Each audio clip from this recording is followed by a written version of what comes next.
श्रीमन्नारायणे नारायणी हरे हरे। ओम नमो भगवते वासुदेवाय नमः। नमस्कार प्रिय भक्तजनों, आप सभी का इस YouTube चैनल पर तहे दिल से स्वागत करती हूँ। आज मैं लेकर आई हूँ माघ पूर्णिमा कब है, स्नान दान कब किया जाएगा, पूजन विधि, शुभ मुहूर्त के बारे में सविस्तार पूर्वक बताऊंगी। हमारे हिंदू पंचांग के अनुसार माघ माह में पड़ने वाली पूर्णिमा तिथि को हम माघ पूर्णिमा कहते हैं। धार्मिक और आध्यात्मिक दृष्टि से माघ पूर्णिमा का विशेष महत्व है।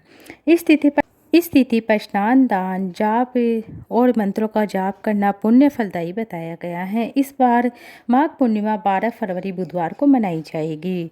पूर्णिमा बहुत ही शुभ तिथि मानी जाती है जो हर महीने में एक बार आती है। इस दिन भगवान श्री हरि विष्णु की पूजा की जाती है और साथ में माता लक्ष्मी की पूजा की जाती है।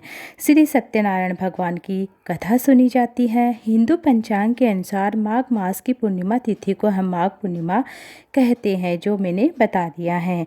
अब आप जानिएगे कि यह व्रत कब रखा जाएगा। माघ माह की पूर्णिमा तिथि कब प्रारंभ हो रही है, जानिए। माघ मास की पूर्णिमा तिथि 11 फरवरी को शाम 6:55 पर यह तिथि शुरू होगी और यह तिथि समाप्त होगी 12 फरवरी को शाम 7:22 पर। उदय तिथि को ध्यान में रखते हुए माघ मास पूर्णिमा का व्रत 12 फरवरी को रखा जाएगा। स्नान दान का समय रहेगा सुबह 5:19 से लेकर सुबह 6:10 के बीच में। स्नान दान का समय बहुत ही शुभ बताया गया है। माघ पूर्णिमा पर स्नान दान, हवन, व्रत और जप किए जाते हैं। साथ ही इस दिन भगवान श्री हरि विष्णु का पूजन, पितरों का श्राद्ध, गरीब व्यक्ति को, जरूरतमंद व्यक्ति को दान देना चाहिए। इस दिन प्रातःकाल सूर्योदय से पूर्व उठकर पवित्र नदी में, जलाशय में, कुआं, बावड़ी में स्नान करना बहुत ही शुभ माना जाता है। स्नान आदि के बाद सूर्य मंत्र का उच्चारण करना, सूर्य देव को अर्घ्य देना, फिर व्रत का संकल्प लेकर भगवान मधुसूदन, भगवान श्री हरि विष्णु की पूजा करना, अंत में कोई भी किसी भी गरीब व्यक्ति को या मंदिर में दान दक्षिणा देना और नदी में स्नान करना बहुत ही शुभ माना जाता है। माघ पूर्णिमा के दिन कुछ विशेष उपाय भी किए जाते हैं। माघ पूर्णिमा के दिन गंगा या किसी भी पवित्र नदी में स्नान करने से भगवान श्री हरि विष्णु की असीम कृपा प्राप्त होती है। इस दिन गंगा या किसी भी पवित्र नदी में स्नान करने से पापों का नाश होता है, साथ ही मन और आत्मा शुद्ध हो जाती है। इस दिन माँ लक्ष्मी, भगवान श्री हरि विष्णु की पूजा करने से, इस दिन सुबह जल्दी उठकर भगवान श्री हरि विष्णु, माँ लक्ष्मी की पूजा सुबह जल्दी उठकर करते हैं तो ऐसा करने से घर में कभी भी धन लक्ष्मी की कमी नहीं आती। आपके घर में सदैव ईश्वर का वास होता है, सदैव लक्ष्मी का वास होता है।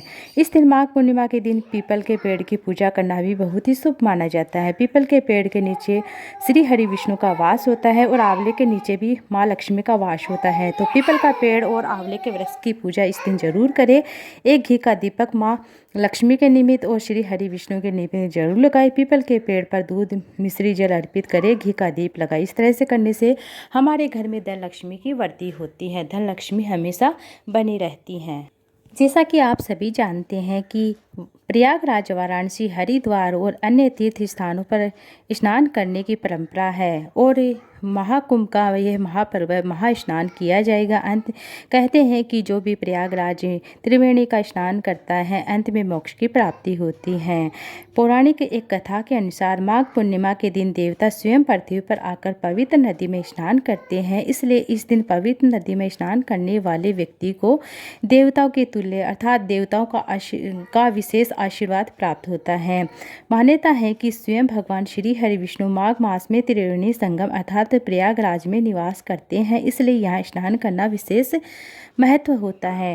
राजा भागीरथ ने भी अपने पूर्वजों की आत्मा की शांति के लिए गंगा जी को पृथ्वी पर अवतरित कराया था, इसलिए माघ मास में स्नान से पितरों को भी तृप्ति मिलती है। पूरे माघ मास में सबसे पवित्र जो दिन होता है वह पूर्णिमा का दिन होता है, अमावस्या का दिन होता है। इसी के साथ ही माघ महीना समाप्त हो जाता है। माघ पूर्णिमा के दिन अन्न, वस्त्र, तिल दान करना और गर्म कपड़ों का दान करना बहुत ही शुभ माना जाता है, कई गुना फल मिलता है। इस दिन कल्पवास भी समाप्त हो जाता है जो 1 महीने का होता है। प्रयागराज में संगम त्रिवेणी संगम तट पर जो साधु संत कल्पवास में रहते हैं इसी दिन अपना कल्पवास समाप्त करते हैं। तो आज के इस वीडियो में आप जानेंगे इस बार माघ पूर्णिमा का व्रत कब है और यह व्रत क्यों किया जाता है। यह व्रत श्री हरि विष्णु को प्रसन्न करने के लिए किया जाता है।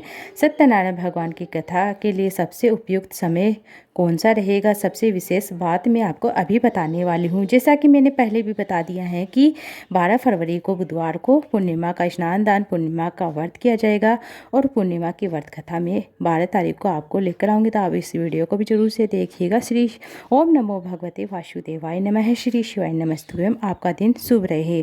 इस दिन कुछ विशेष शुभ योग भी बन रहे हैं। इस दिन सौभाग्य योग जो कि सुबह 8:07 पर बन रहे हैं, बाद में शोभन योग सारा दिन रहेगा। इस दिन योग में कोई भी जैसे कि काम करते हैं तो बहुत ही शुभ माना जाता है, उसमें सफलता अवश्य मिलती है।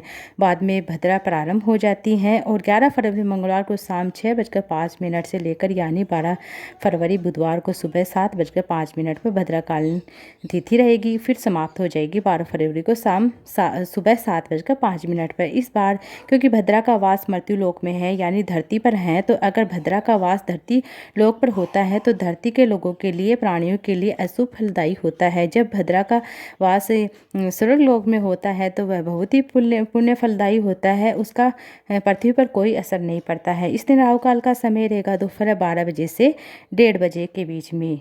इस दिन कहा जाता है कि राहु काल के समय कोई भी शुभ कार्य नहीं किया जाता है क्योंकि वह अशुभ मुहूर्तों में किया जाता है।